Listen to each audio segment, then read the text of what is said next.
महाभारत एक ऐसी लड़ाई जिसके किस्से सदियों तक याद किए जाएंगे। मित्रों, महाकाव्य महाभारत के अनुसार कुरुक्षेत्र में हुए कौरव पांडवों के युद्ध में कुल 18 अक्षौहिणी सेनाओं ने युद्ध किया था।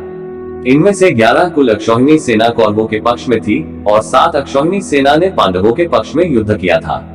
मित्रों, वीडियो पसंद आए तो चैनल को सब्सक्राइब अवश्य करें। आइए शुरू करते हैं बिना देर लगाए। मित्रों, अक्षौहिणी प्राचीन भारत में सेना का माप हुआ करता था। महाभारत के अनुसार इसमें 21,870 रथ, 21,870 हाथी, 65,610 घुड़सवार एवं 1,09,350 पैदल सैनिक होते थे।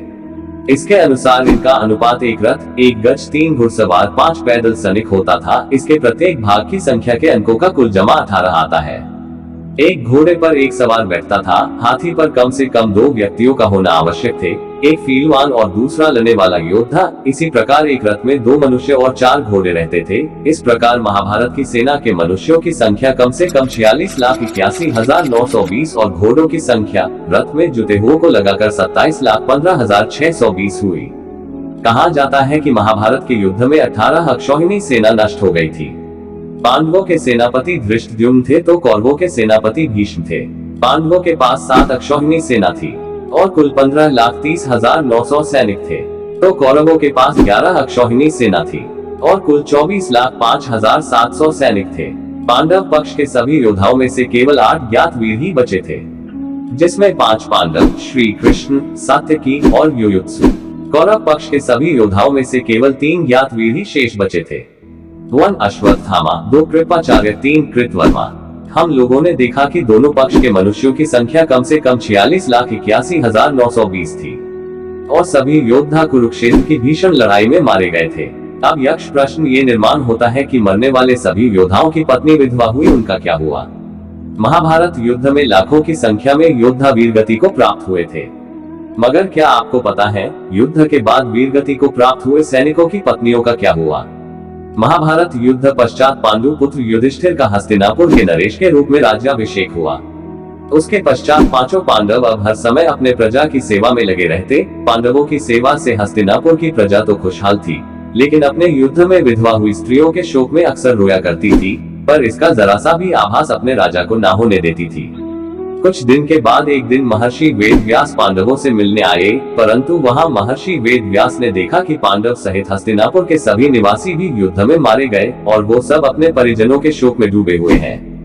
ये देख महर्षि वेदव्यास ने सभी से कहा कि आप लोग युद्ध में वीरगति को प्राप्त हुए अपने परिजनों का विलाप ना करें। वे सभी स्वर्ग या फिर दूसरे लोकों में सुख पूर्वक निवास कर रहे हैं। वे सभी अपने अपने लोकों में अति प्रसन्न हैं। परंतु महर्षि वेदव्यास के इन कथनों से भी उन लोगों का शोक दूर नहीं हुआ। तब महर्षि वेदव्यास ने सभी से कहा कि अगर आप लोगों को मेरे द्वारा कही गई बातों पर विश्वास नहीं हो रहा है तो आज रात मैं आप सभी को अपने अपने परिजनों से मिलवाऊंगा।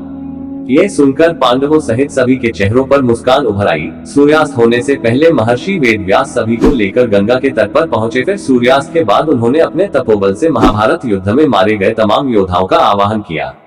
महर्षि के आवाहन से सभी योद्धा एक एक कर गंगा जल से बाहर निकलने लगे। अपने मृत परिजनों को अपने सामने खड़ा देख पांडव सहित हस्तिनापुर के सभी निवासी खुश हो गए। फिर सभी ने अपने परिजनों से बात की, तब जाकर उन्हें विश्वास हो गया कि उनके बंधु बांधव मृत्युलोक के सभी कष्टों से मुक्ति पाकर अपने अपने लोकों में प्रसन्नता पूर्वक निवास कर रहे हैं। तत्पश्चात सभी के मन जो अपने परिजनों के लिए शोक समाप्त हो गया। मित्रों, कुछ समय बाद युद्ध में मारे गए योद्धा एक एक कर गंगा जल में डुबकी लगाकर अदृश्य होने लगे। ये देख महर्षि वेदव्यास ने विधवा स्त्रियों से कहा कि जो स्त्रियां अपने पति के साथ उनके लोक जाना चाहती हैं, वह गंगा के इस पवित्र जल में अपना जीवन त्याग कर जा सकती है। महर्षि के इतना कहते ही सभी विधवा स्त्रियों ने गंगा के जल में डुबकी लगाकर अपने जीवन को त्याग दिया और सभी अपने अपने पति के साथ चली गई। मित्रों, आज की वीडियो में बस इतना ही। वीडियो पसंद आई है तो लाइक, शेयर और चैनल को सब्सक्राइब अवश्य करें।